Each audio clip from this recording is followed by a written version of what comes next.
And so is there any other significant differences kind of besides the interchangeability? Obviously, like the specs of the hardware, but like how significant of a difference is it?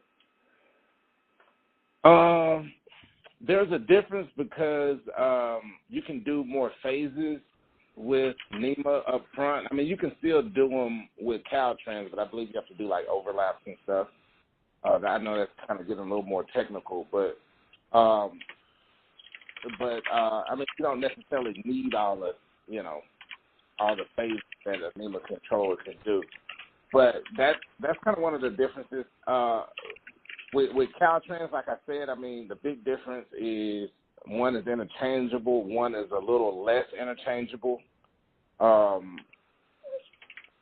NEMA is still interchangeable because you can use somebody else's cabinet and then use somebody else's controller. So you might can have a peak cabinet, but then you can maybe put an Econo-like controller in that cabinet.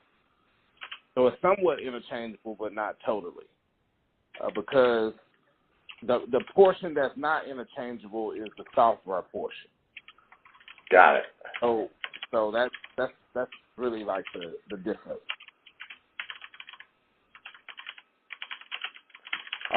They use different types of monitors too. So the NEMA cabinets are going to use like a MMU, and then the Caltrans will use a conflict monitor. They call them conflict monitors. So they're a little bit different.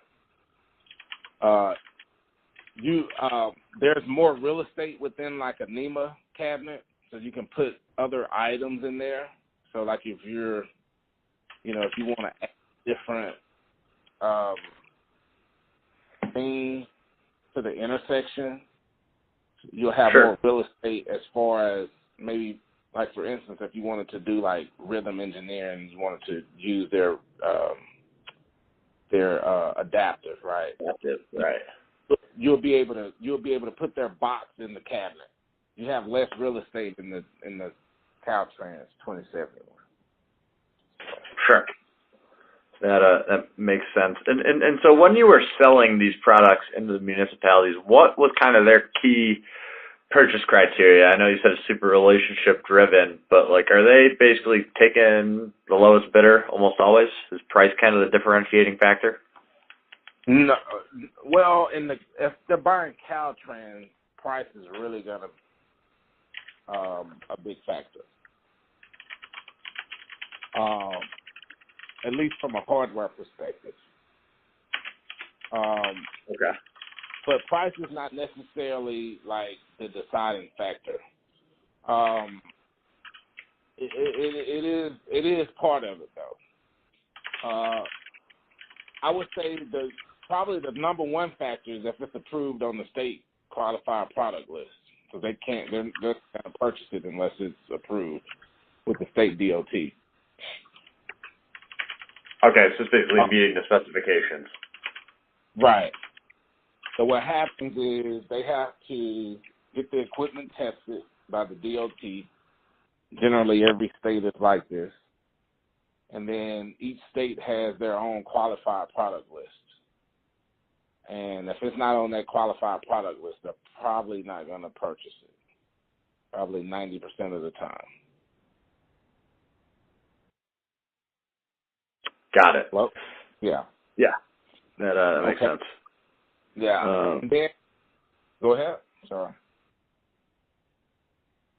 And then who at these in these towns are you typically selling into? Is it kind of who's the key decision maker on their end? So it's going to either be the traffic engineer or it's going to be the signal supervisor. Okay. Or a signal tech that probably is a little bit more seasoned than the signal supervisor and the traffic engineer. So it's going to come from one of those two departments. Got it. The traffic engineer is probably going to be more of the software decision maker. And